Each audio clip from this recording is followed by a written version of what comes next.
And good evening, Oswego, and welcome to your WTOP 10 Monday Night News, your connection to Oswego and beyond. I'm Calvin Brown. And I'm Heather Casey. Today is Monday, April 11th. This is your news, sports, and weather, all before the first commercial break. Let's take a look at your top stories. 10 News starts now. An explosion struck a subway station in Belarus capital in Minsk on Monday. A witness told the official Russian agency Novosti News that at least 10 people were injured in the blast, which occurred at the Oktyabrska metro station. Rescue workers at the least 12 emergency vehicles responded to the scene, carrying the wounded away in their arms or on stretchers. The blast occurred at 6 p.m. and one Metro Police spokesman stated, quote, "We can't provide any more details. We are looking into what has happened," end quote.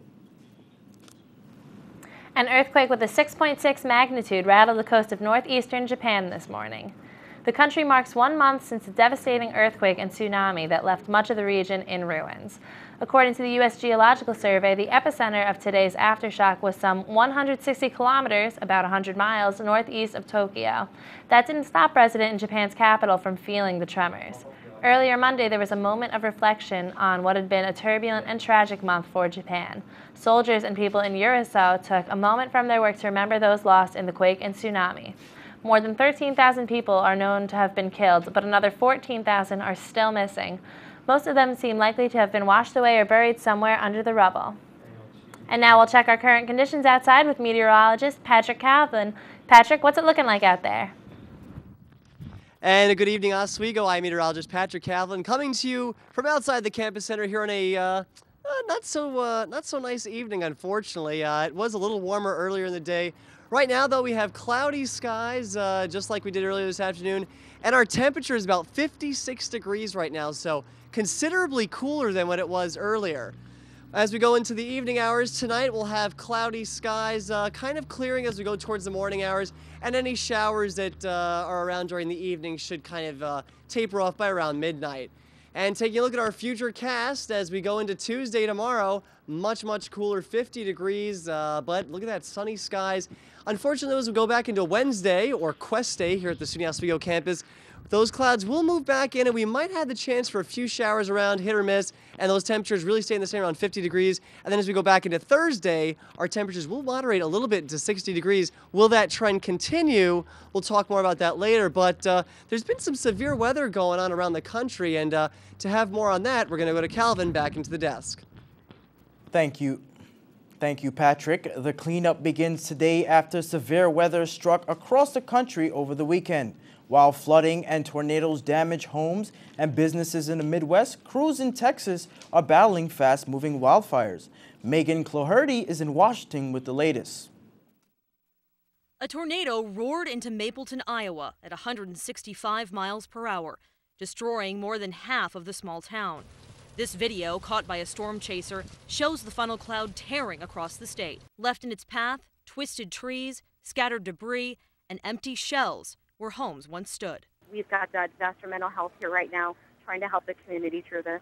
In Merrill, Wisconsin, the Weather Service is still trying to confirm if it was in fact a tornado that damaged dozens of homes. I looked out the back and saw the barn was completely down. In Texas, wildfires continue to burn out of control, scorching more than 130 acres. The Texas Forest Service says 4 people have died as a result of the fires, and more than 100 homes are destroyed. On top of the fires, Texas is also dealing with storms, causing destruction in Alvarado, Texas, near Dallas. Rising waters of the Red River are leaving many stranded with no access to their homes. That river, that runs between North Dakota and Minnesota, crested at 40 feet near Fargo, according to the fire department there. The U.S. Coast Guard has been brought in to help protect the nearby levees. It's extensive, to be quite frank. I know these floods, they vary in extent every year, and they've got a lot on their hands out there. The flooding forced highway patrol troopers to shut down more than 60 miles of highway. And the forecast doesn't help anything. Across the Midwest, more rain is expected. In Washington, I'm Megan Cloherty.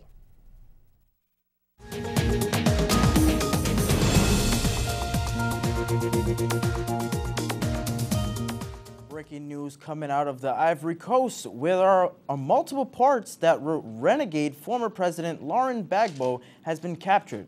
Gbagbo lost an election to Alassane Ouattara but refused to give up power. French special forces under the UN flag used helicopters and tanks to advance on Gbagbo compound. We're hearing that he was now turned over to rebels loyal to Ouattara, who has been fighting to remove Gbagbo. Ivorian, French, and UN sources are all reporting Mr. Gbagbo's arrest. On a lighter side across the world, you could say it's the last royal engagement of their royal engagement. Britain's Prince William and Kate Middleton are in the north of England to open up a school and launch an educational award. It's their final public duty before they tie the knot at the end of the month. That gives them almost 3 weeks to put the finishing touches on their wedding plans. And now we'll see what's going on in sports with Taylor Pugliese. Thank you, Heather. Good evening. I'm Taylor Pugliese, and this is your sports report. Although her career at Connecticut ended on a sour note, Maya Moore was rewarded for her spectacular play. The forward was selected as the top pick by the Minnesota Lynx in today's WNBA draft. A four-time All-American and two-time national champion, Moore joins the Lynx team that finished 13-21 last season. She averaged 22.8 points per game this season and is the second straight Husky to be selected first overall, following Tina Charles, who went to the Connecticut Sun last year. That's it for now. Back over to the desk.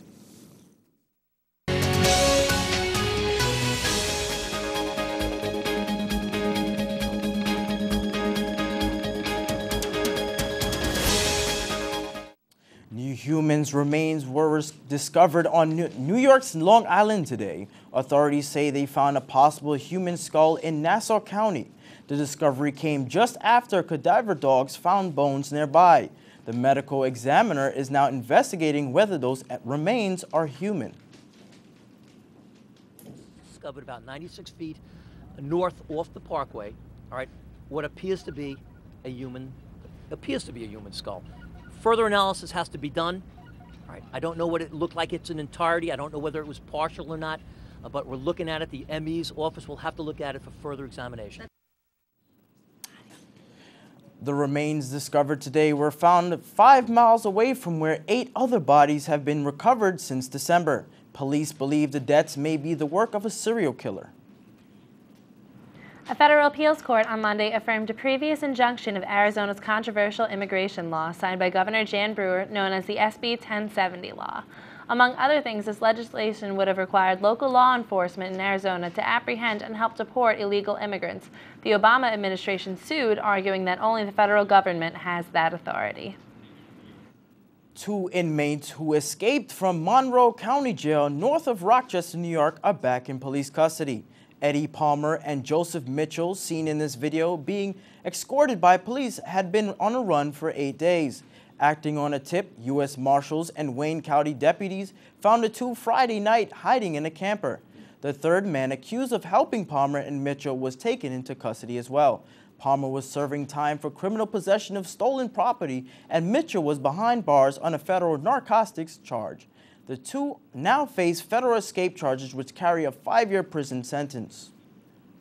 Alrighty, and right before we go to break, let's take a look at some weather headlines. We had some pretty gusty winds here in Oswego today, which is really exacerbating those allergy sufferers out there. Unfortunately, with those high pollen levels, also record-breaking warmth and cooler temperatures on the way. Stay tuned, we'll have a full look at your forecast after the break. You're watching WTOP 10 at 10.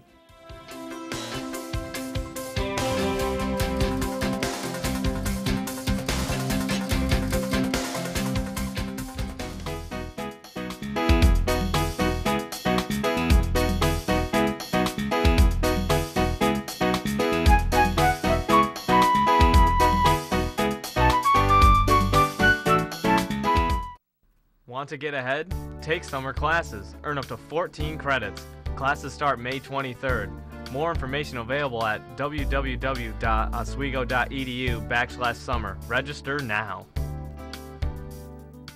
Was gonna be there anyway. But thinking of you's working on my appetite. Looking forward to a little afternoon delight. But my sister shows together, making sparks ignite. And the thought of loving you, so excited. Sky rockets in flight. Woo! Afternoon delight. I think you got it. The Oswego MBA program, helping you achieve your goals with a customized curriculum developed with flexibility in mind. Take classes year-round, full or part-time in Oswego, online or at the Metro Center in downtown Syracuse. More information is available online or by calling 315-312-2911. Cam's Pizzeria, located at 31 West Bridge Street, serving New York-style pizza, wings, sandwiches, wraps, and desserts. Dine in, take out, or order delivery by calling 315-342-4255.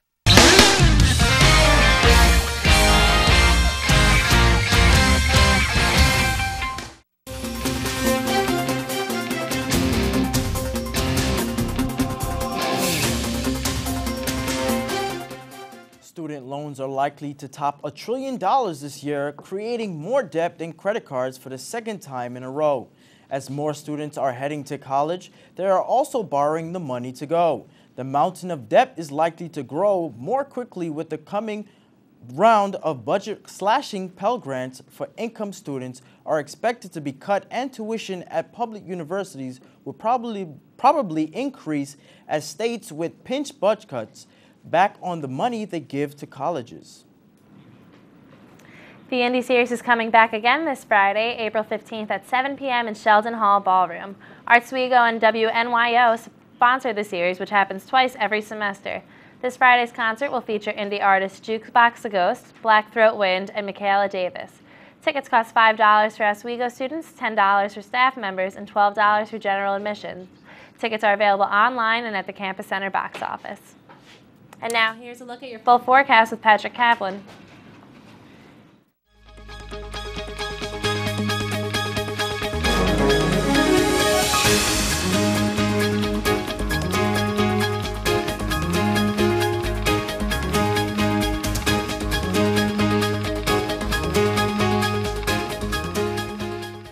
SUNY Oswego. Again, I'm meteorologist Patrick Cavlin here with a full look at your forecast. And right now, again, see that temperature of 56 degrees outside, unfortunately, under those gray, cloudy skies. And we're seeing a dew point of 41 degrees, which is giving us a relative humidity of 57%, which is a little less than what we had earlier this afternoon as those temperatures climbed. It got pretty muggy out there. Unfortunately, those winds have really picked up out of the west, so now we're getting a lake breeze, which is making those temperatures really take a nosedive. 21 miles an hour, gusting upward to 28, but our pressure is rising in the wake of the cold front. Taking a look at our almanac for today, 81 degrees. Look at that, folks. 81 degrees, completely shattering our record high of 76 set back in 1945, and our low is 57, which is even above what our average high should be. And nowhere near our average low or record low. And we had no precipitation today, even though those clouds were out there. And our sunrise at 6:31, and our sunset getting later every day was at 7:44. Take a look at the temperatures around New York State real quick. Here in the Big Apple, 70 degrees. Our state capital is actually with the warm spot for tonight, 72 degrees. 65 in Glens Falls, here in Bingling-a-Ding-Dong, 66 degrees. And our cold spot for tonight is in Buffalo, 44 degrees. Taking a look now, we had some severe weather in the country, and you can see a huge swath of moisture here. As we pull it out to the national view, you can really get a better look at this. Now, this is the cold front that passed through our region earlier today, extending all the way from up here down to the south, and you can see that on the surface map as it just swept, raced across the country and really sparked off some really severe weather. You can see right now our lightning images. You can see this right now is a current look at the lightning strikes going on in the United States right now, and really concentrated down here in the southern United States. So fortunately, though, we have nothing to worry about up here if you're someone who's afraid of thunder and lightning, but I personally wouldn't mind seeing one of those myself. And taking a look right now at the warnings here in New York State, really nothing to contend with here, just a wind advisory that actually just expired at 10 o'clock. So we're in the clear for the rest of the night. And taking a look at the futurecast, again, cloudy skies will remain with us for the rest of the evening and into tomorrow morning. Hopefully, I'm really hoping that these clear up briefly tomorrow during the day around lunchtime. And then once we head into tomorrow evening, It'll clear up briefly, but then look at that. We got rain moving back into the forecast. So for tonight, again, 39 degrees. Showers ending and becoming less cloudy as we head towards the morning hours. Tomorrow, 50 degrees, much, much cooler than today, sunny skies. Tomorrow night, 38, and those showers will be developing late. And as we head into Quest Day, rather, here at Oswego, Wednesday, those showers will be around with 50 degrees as our high temperature. But look at this, as we head into Thursday, 60 degrees. So our temperatures do moderate again, and it will be beautiful sunny skies, but unfortunately, we will have some more unsettled weather and some rain to contend with. And as we go into the weekend, those temperatures will start to go down again. So unfortunately, I wish I could be giving a better forecast, especially after today's It was gorgeous today, absolutely gorgeous. I mean, I was outside in shorts and a t-shirt I had today. shorts on too for class. Can't really complain. No, not at all. And I mean, I was just out there for the weather report, and it is cold outside. You know, I mean, with that cold lake, you have the winds now blowing off the lake. So all that cold air that was over the surface is now being blown over campus, and that's why that temperature We should be grateful. We should be grateful. Exactly. Yeah. And when we come back, we will have John Mangello with What Really Matters in Entertainment. But first, here's your late night menu.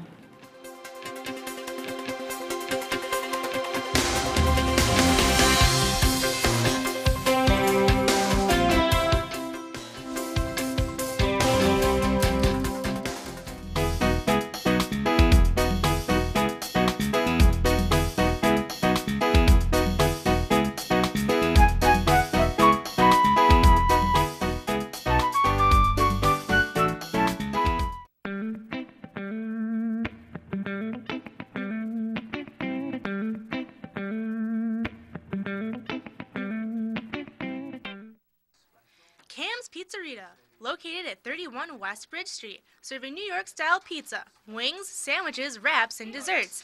Dine in, take out, or order delivery by calling 315-342-4255. Oh, we gonna rock down to Electric Avenue, and then we'll take it higher. Oh, we gonna rock down to Electric Avenue, and then we'll take it higher. The Oswego MBA program, helping you achieve your goals with a customized curriculum developed with flexibility in mind. Take classes year-round, full or part-time in Oswego, online or at the Metro Center in downtown Syracuse. More information is available online or by calling 315-312-2911. Want to get ahead? Take summer classes. Earn up to 14 credits. Classes start May 23rd. More information available at www.oswego.edu/summer. Register now.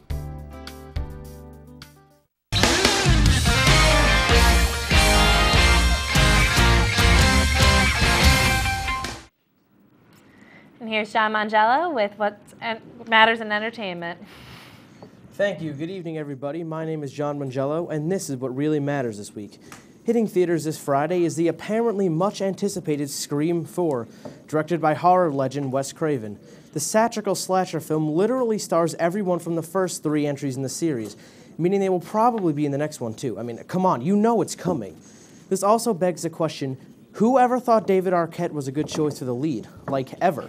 I mean, come on, starring in 8-Legged Freaks is the man's career highlight. And you know when you watch that movie, you secretly hope the spiders would just destroy him. I mean, how come his character was never killed off in Scream? He is the face of has-been. Actually, he's probably the face of never been.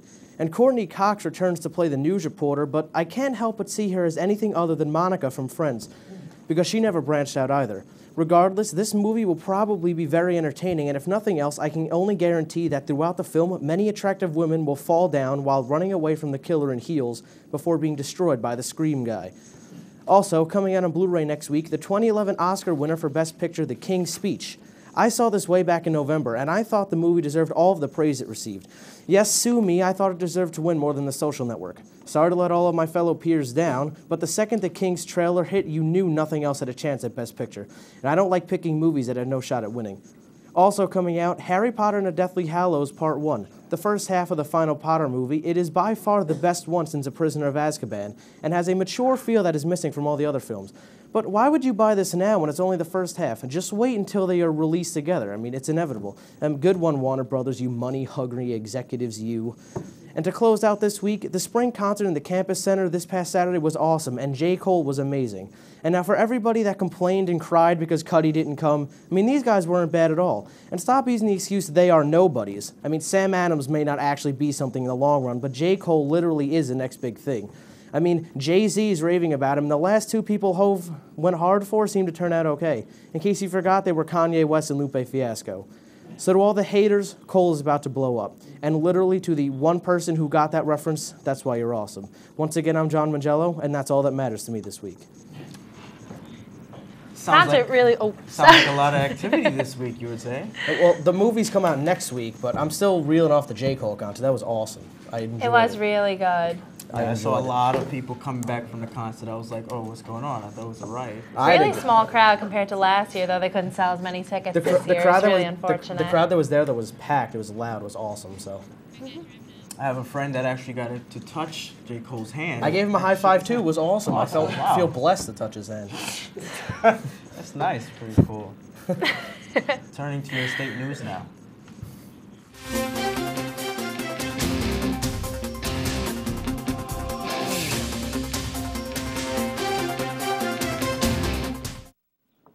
Gas prices are still climbing. The Lunenburg Surveys reports price jumped 20 cents over the past 2 weeks to a nationwide average of $3.76 a gallon for regular unloaded. Researchers say prices could soon reach the record high of $4.11 set in July 2008. The survey found the highest average price for regular gas in San Francisco at $4.13, with the cheapest in Tucson, Arizona at $3.41.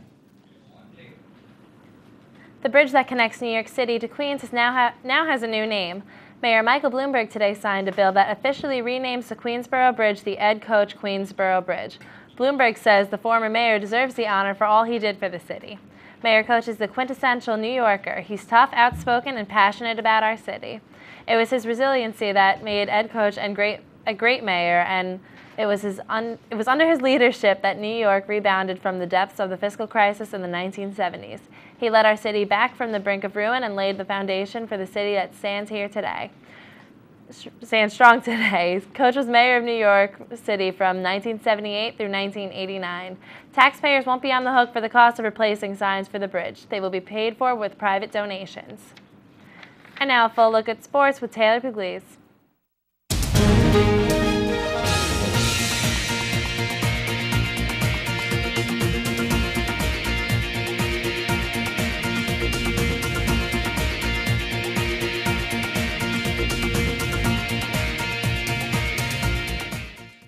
Welcome back to the Monday Night Sports Report.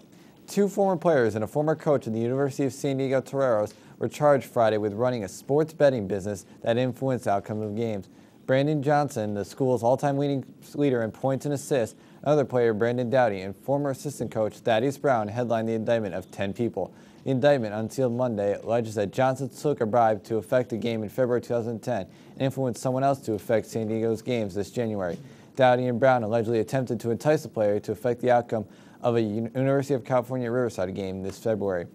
Former track star Carl Lewis will be running in November, not for a gold medal, but for the New Jersey Senate.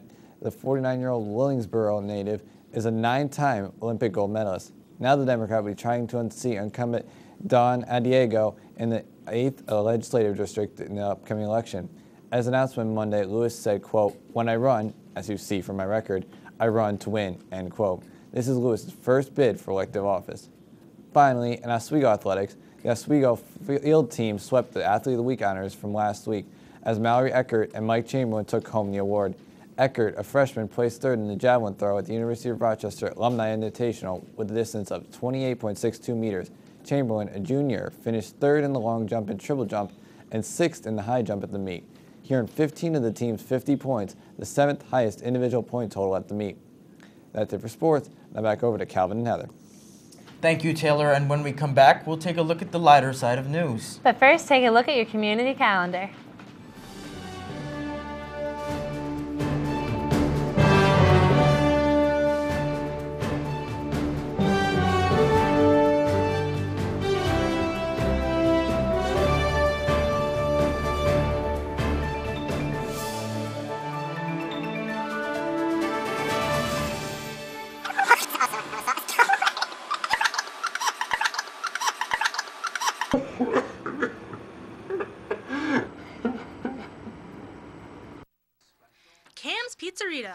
located at 31 West Bridge Street, serving New York-style pizza, wings, sandwiches, wraps, and desserts. Dine in, take out, or order delivery by calling 315-342-4255. The Oswego MBA program, helping you achieve your goals with a customized curriculum developed with flexibility in mind. Take classes year-round, full or part-time in Oswego, online or at the Metro Center in downtown Syracuse. More information is available online or by calling 315-312-2911.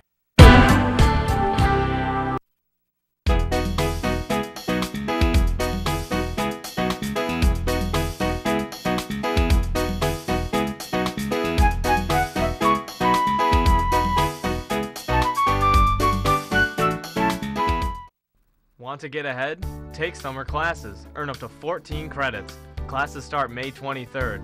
More information available at www.oswego.edu/summer. Register now.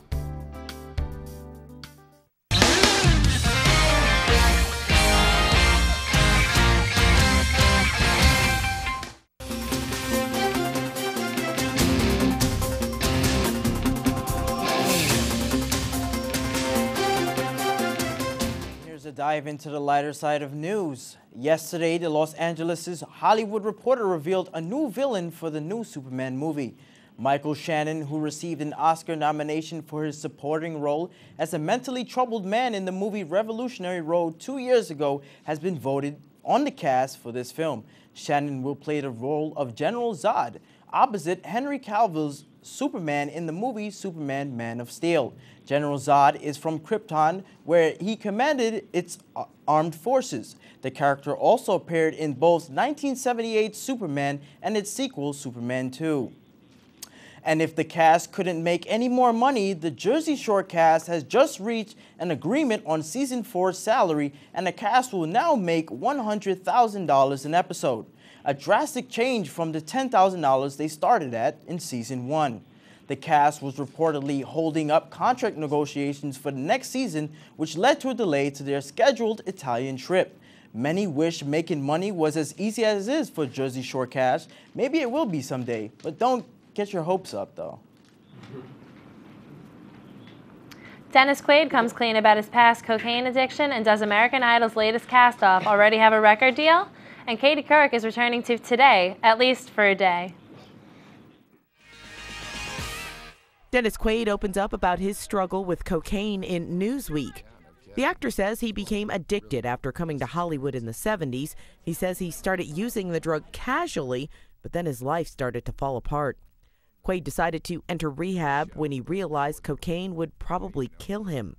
He says cleaning up in the 90s was a struggle, but says it taught him to appreciate life. American Idol cast-off Pia Toscano says despite the rumors, she hasn't signed a record deal just yet. These past couple of days have been so crazy, so I haven't had a chance to do anything, but I'll take anything that comes my way, really, any opportunity. Toscano tells HLN's Showbiz Tonight she was devastated to be voted off American Idol.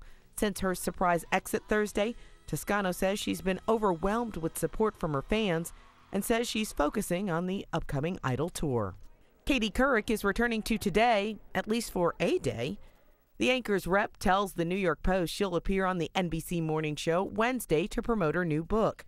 There have been rumors that Couric is exploring her options after her contract with CBS ends this summer. The New York Times reports Couric may be pursuing a syndicated talk show with her former co-host, Matt Lauer. For Hollywood Minute, I'm Michelle Wright. And now let's take a look at your Class Day forecast. Alrighty, and taking a look at that Class Day forecast, tomorrow we'll start off the morning about 43 degrees, and we will moderate with those sunny skies out there and hit a high temperature, as I said before, around 50 degrees, so noticeably cooler than it was today, certainly nowhere near our record high that we set today of 81 degrees, but, at least it'll be sunny. At least it'll be sunny. Yeah. The weather's on the rise, which is pretty good. Hopefully it doesn't snow out of nowhere like last time. Yeah, I'm hoping it doesn't snow either, but... I'll put my sandals away for another day. Maybe take them out in a couple weeks. Hey, it was nice practice though today. What? And that will do it here for us here at the 10 News team. I'm Taylor Pugliese. I'm Calvin Brown. I'm Heather Casey. And I'm Patrick Cavlin. Have a great night, Oswego.